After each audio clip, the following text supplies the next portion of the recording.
Hi guys, welcome to another episode of Sneak Peek. So I'm David. And I am Zhongji Brian. So guys, we are back in our usual filming setup, which means there is something important that we want to show you guys. Today we have some very interesting sneakers to share with you guys. I think 99% of you guys will never see in your life. In hand, at least. In hand. So without further ado, let's get onto the show. Today's topic, we're talking about old sneakers. Now, David, what's your thoughts on vintage sneakers? I know number one is they're gonna be very expensive, and honestly, it's gonna be very hard to find a wearable pair because if you keep vintage sneakers brand new, there's a lot of cases and people who reported that their sneakers actually crumble after wearing. That's why a lot of the sneakers nowadays, people do restorations, they do sole swaps as well. But without further ado, let's bring out the first pair. We have two today. Now this comes in a old school silver SB box, and without further ado, I present you the Carlsberg. Okay, this is the second sneaker. Oh, the Carlsberg.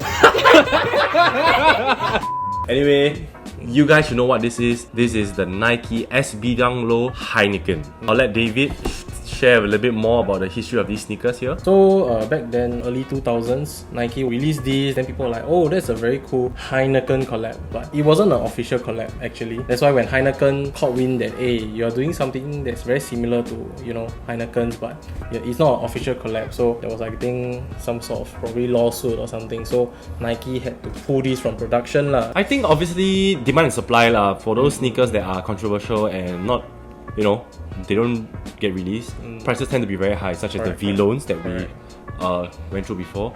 So just taking a look at the shoe, I think it's a very well-built shoe, but it's an old shoe. This came out when? Early 2000s. 2003, is it? Yeah. So this shoe is 20 years old, but it comes with a very unique embroidered star here, which is the Heineken. Correct. That's one of the points that Heineken pointed out. Like you can do this colorway, no problem. You can say it's a Christmas shoe or something, but because of this star here, that I think Heineken got a bit sensy lah. Yes. Know? So let's talk about like how the shoe degrades over time. I think a very big part, like you guys have seen videos on TikTok, is like the midsole will start to crumble, especially for the Jordan 4. But I think for some dunks, they actually become very hard and unwearable. The good thing about the SB dunks is that the sole is stitched on. Correct. Yeah. Therefore, it is slightly more wearable. You can see on this pair, even though it's considered very good condition, there are a little bit of yellowing here and there from age, no matter how well you keep the shoe. I think we have the Warren Lotus version. Oh my god. We have the Warren Lotus version. To have a dead stock pair here, it's really surreal. Nothing much to talk about, honestly speaking. I think that green is a very popular color. It's just that it's more of the YK kind. Oh yeah, true. Right? If you rock this out, people probably won't know too much about it. Unless you're very like vintage old SB head. Yeah. This one will be in the store for sale. Price wise, if anybody's looking, this is a US 10 dead stock. We are going to be selling it about $3,000. It's a relatively good price if you see last sold, and so if you want to come and take a look, please do. Okay, so let's put this aside. Now guys, for the next pair that I think everybody is more interested in, we have here a golden Nike SB box, and we have what in the world, guys? We're not talking because we're holding more than 10 grand in our hands. Thank you.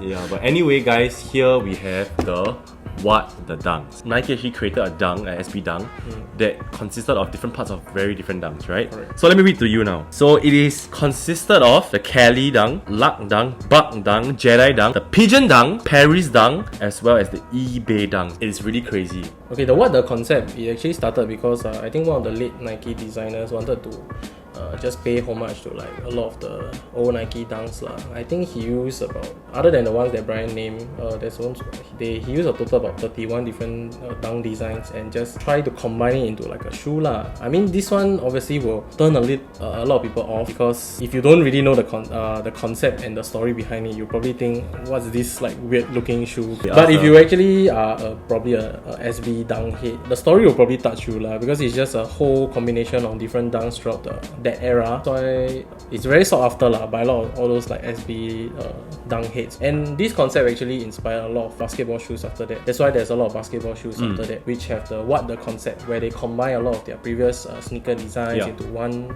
shoe model lah, with this kind of insane, crazy kind of color blocking and stuff. So it released in 2007. I'm looking at Google now, and it was obviously made in very, very limited run to the public. Correct. Therefore, something like that would be a big part of sneaker history, and therefore the prices will keep on just going up. But then again, I want to talk about like what is the limit to set when it comes to spending money on these kind of dunks.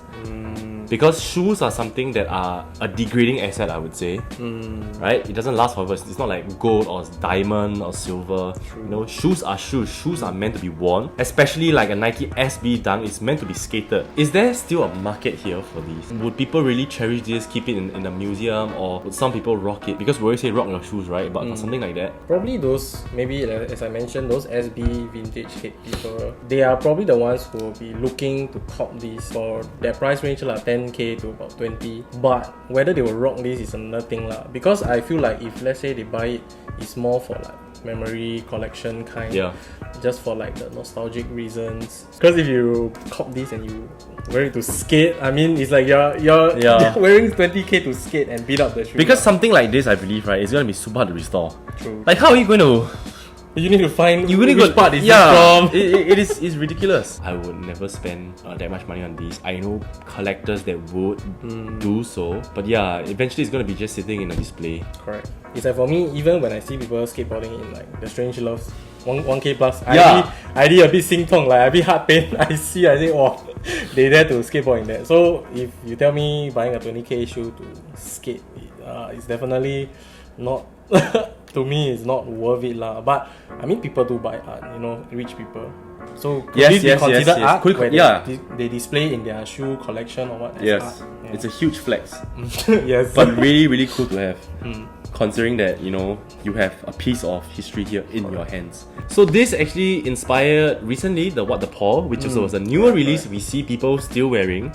So David, maybe you want to tell us more about that? So P-Rod, if you guys don't know, he's quite a famous skateboarder lah. So he was actually one of the first, or the first, to actually receive like Nike tell him you can do your own signature shoe. And I guessing he likes the dunks a lot, because he has mentioned he wants to pay homage to it lah. That's why he designed his Paul dunks with inspiration from the dunks lah. That's why if you see his dunks, you will see it's a very similar concept, where different panels are different designs that I think he liked, or like shoes that he has owned before lah.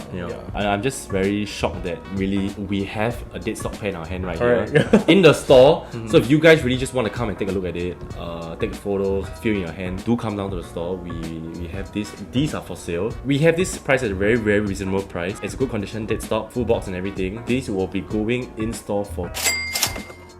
Let us know what you guys think in the comments below. If you had the money to spare, would you buy the dunks to keep it as display, or would you rock it out? You know, show off on very, very special occasions. Do come down to the store to check it out. And we'll see you the next episode.